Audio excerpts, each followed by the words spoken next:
Hi there, this is Jenna. This is take 2 of this meditation video because my foster kitten Lucy decided to make an appearance and then just basically stole the show. So this week I'm offering a meditation practice. You can use this meditation video anytime you want to practice at home by yourself or with other people. This is coming to you from my personal practice. This is the first time I'm able to practice today. It's 4 p.m. I've just picked up my son. He's in the other room entertaining himself with the iPad, and this is my opportunity to seize to practice. This is very much the way meditation happens for me and for a lot of people who have commitments and other people in their lives and they have to take care of. So I wanted to offer you something real and be really clear about its messiness and imperfection, while also acknowledging just how incredible and important this practice has been for me. I'm sitting on a cushion in my Upper East Side apartment. You'll hear FDR traffic and ambulances going by, no doubt.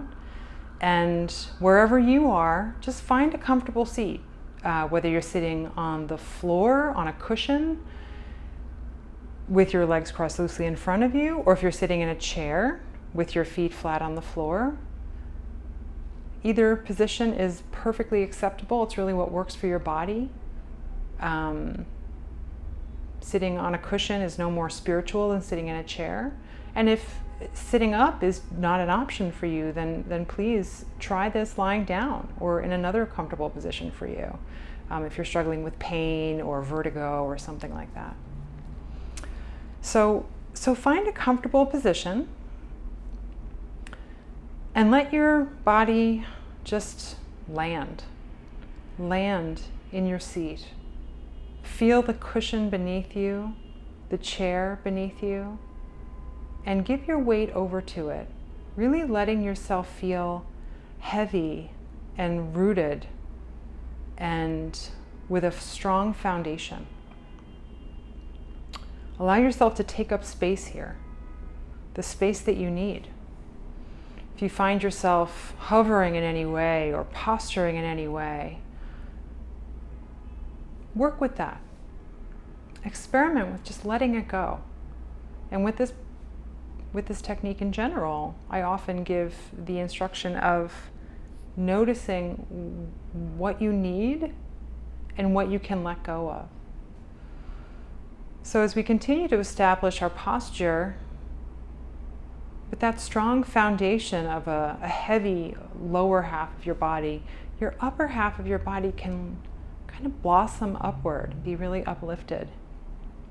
The back body is strong and straight, and it continues up through the back of the neck and now through the crown of the head. The front body then can be soft and open. If it feels comfortable to you, let the belly relax. Let the heart soften. Let the shoulders relax down the back and rest the hands, palms down on the tops of the legs. And if you notice any tendency to grip with your fingers, just let them relax. They can rest. Relax the throat and the jaw. The mouth is open, but the lips and teeth can be slightly parted if that's comfortable. Relax the little muscles of the face in the forehead, temples, nose, lips.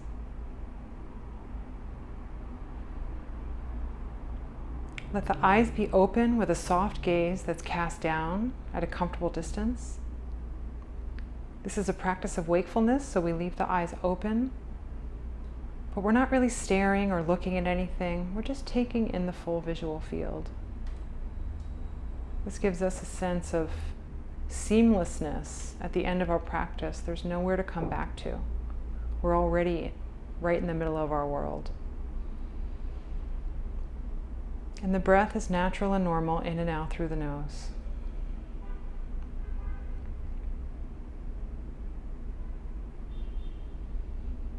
This is mindfulness of body.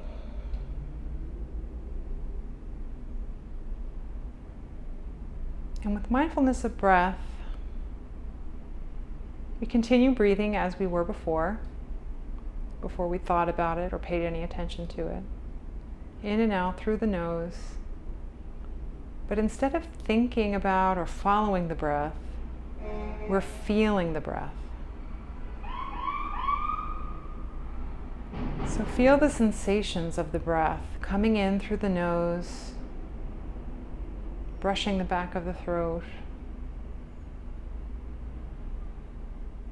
expanding the rib cage as it enters and fills the lungs. And then dissolving out into the space around us on the exhale. And know that the breath is the thing that synchronizes our minds with our bodies. When we feel the breath, our minds are in the present moment, where our bodies always are. So the breath, the feeling of the breath, is the anchor you come back to. And it's really an important piece of this practice for us, in that it reminds us how to feel.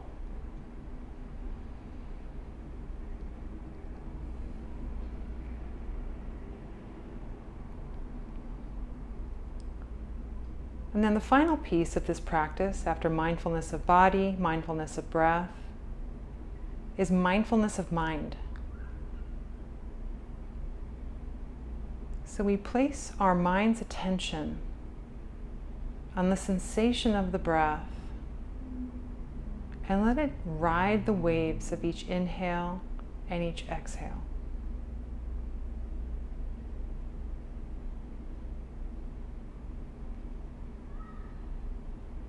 And just as we noticed at the beginning of this practice, any qualities or sensations in the body and try to include them, we'll continue to notice things inside and outside in our environment. Sounds, changes in the light, thoughts that just naturally arise and level off and then dissolve. And all of these things can be included. Nothing needs to be gotten rid of. There's no part of you or your experience that is a problem. But you might think of it this way. The sensation of the breath is in the foreground of your attention. That is the object of your practice. And everything else, sense perceptions, sensations, thoughts, those are in the background.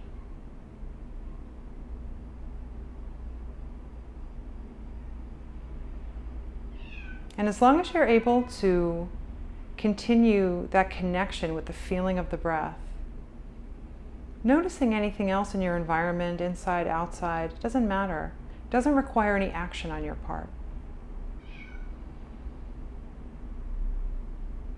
It's only when you completely lose that sensation of the breath, when you have a moment like, oh, I'm supposed to be meditating, because you've completely lost the connection with the sensation of the breath. Only then do you acknowledge the thought, whatever the content is, doesn't matter if it's happy, sad, silly, boring. Acknowledge that you were thinking. You might even say silently to yourself, thinking. And then you let it go, like releasing a balloon to float away. And then you come back to the sensation of the breath and begin again. So it's these 4 little micro movements. Acknowledge the thought, let it go, come back, and begin again.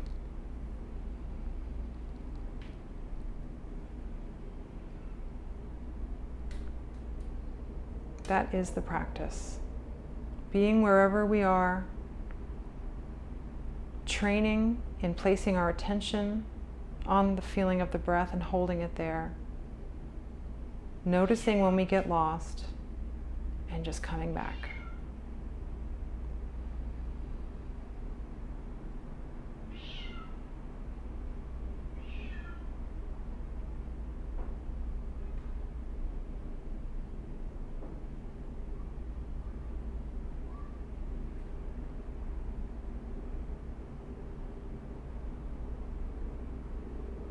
So let's just practice like this for a few more moments together. And if you hear crying in the background, it's Lucy, the foster kitten, not my child.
Please bring your practice to a close.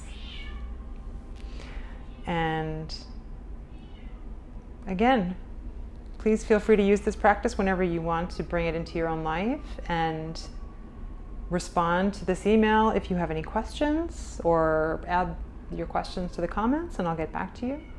But please accept this as an offering from my messy life to your messy life. Thanks.